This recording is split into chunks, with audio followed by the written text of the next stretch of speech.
Assalamualaikum. Halo sobat semua. Selamat datang di SMG Channel. Pada kesempatan kali ini, saya akan membahas lagi tentang khalifah yaitu Imam Mahdi. Inilah alasan kuat bahwa Imam Mahdi akan muncul di Indonesia. Kita langsung saja melihat hadis-hadis dari Rasulullah Muhammad Shallallahu Alaihi Wasallam, di mana di dalam hadis ini kita bisa memahami setiap kalimatnya secara seksama. Dan hadis ini juga bisa menjadi alasan yang kuat bahwa Imam Mahdi akan muncul di Indonesia. Aku kabarkan berita gembira mengenai Al-Mahdi, yang diutus Allah ke tengah umatku, ketika banyak terjadi perselisihan antar manusia dan gempa-gempa. Ia akan memenuhi bumi ini dengan keadilan dan kejujuran, sebagaimana sebelumnya dipenuhi dengan kesewenang-wenangan dan kezaliman. Hadis riwayat Ahmad. Imam Mahdi akan diutus ke tengah umatku, ketika banyak terjadi perselisihan dan gempa-gempa. Saat sekarang ini, di manakah banyak terjadi perselisihan? Beda ya dengan peperangan, ini bicara tentang perselisihan bukan peperangan. Apakah di setiap negara penuh dengan perselisihan dan gempa-gempa? Tentu saja tidak.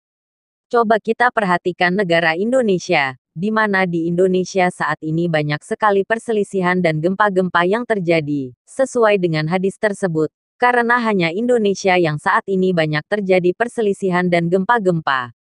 Al-Mahdi akan diutus ke suatu daerah yang banyak terjadi perselisihan dan gempa-gempa, jadi ini suatu tanda bahwa Al-Mahdi akan muncul di Indonesia.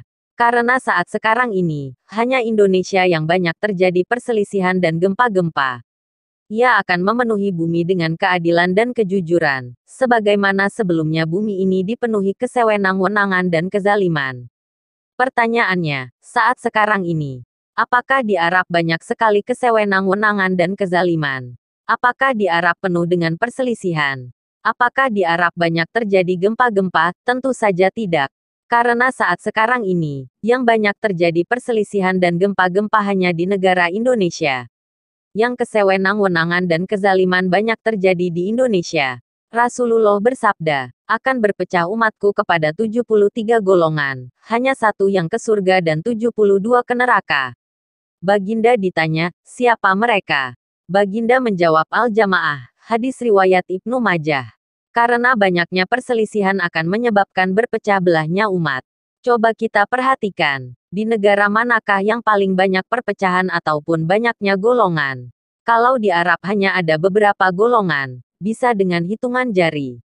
Tetapi coba kita perhatikan di Indonesia, sangat banyak sekali golongan-golongan dan aliran-aliran Islam. Kita coba membahas ayat Al-Quran, Surat Al-Baqarah ayat 213.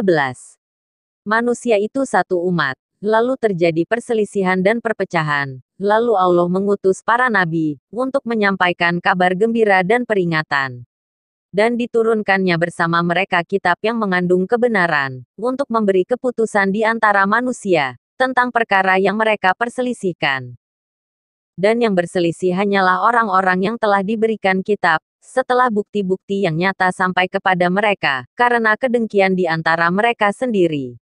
Maka dengan kehendaknya Allah memberi petunjuk kepada mereka yang beriman tentang kebenaran yang mereka perselisihkan. Allah memberi petunjuk kepada siapa yang Dia kehendaki ke jalan yang lurus.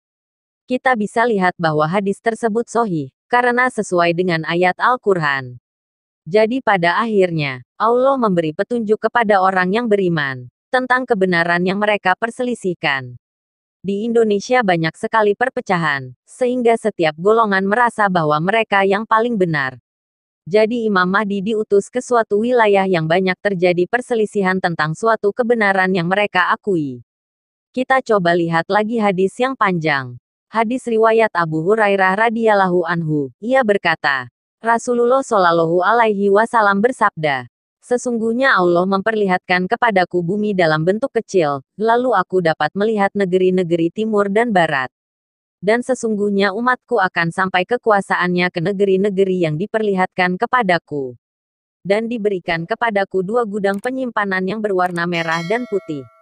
Dan sesungguhnya aku meminta kepada Tuhanku, agar umatku tidak dibinasakannya dengan kemarau yang merata dan tidak dikuasakan kepada mereka musuh dari luar bangsa mereka sendiri, lalu musuh itu menghancurkan kekuatan mereka. Dan sesungguhnya Tuhanku berfirman, Hai Muhammad, Sesungguhnya aku, apabila sudah mengambil keputusan, maka sesungguhnya itu tidak dapat ditolak. Dan sesungguhnya aku akan memberikan untuk umatmu, bahwa aku tidak akan membinasakan mereka dengan kemarau yang merata, dan tidak akan menguasakan kepada mereka musuh luar bangsa. Mereka sendiri yang akan menghancurkan kekuatan mereka, walaupun telah berkumpul menghadapi mereka dari segala penjuru. Hanyalah mereka akan membinasakan sesamanya dan mereka menawan sesamanya atau perang saudara. Hadis riwayat Imam Muslim 2889. Jadi, kita bisa lihat kalimat awal yang menyebutkan negeri berwarna merah dan putih, dan kita lihat kalimat yang paling akhir. Dan tidak akan menguasakan kepada mereka musuh luar bangsa, walaupun telah berkumpul menghadapi mereka dari segala penjuru. Hanyalah mereka akan membinasakan sesamanya dan mereka menawan sesamanya atau perang saudara.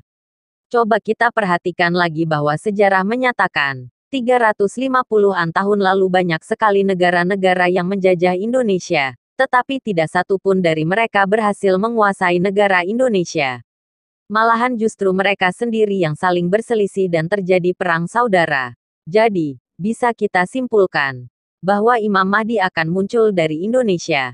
Insya Allah Al-Mahdi akan muncul dari Indonesia. Oke sobat semua, mungkin ini saja yang bisa saya sampaikan. Jika ada salah-salah kata saya mohon maaf. Semoga informasi ini bermanfaat. Terima kasih. Wassalamualaikum warahmatullahi wabarakatuh. Salam SMG.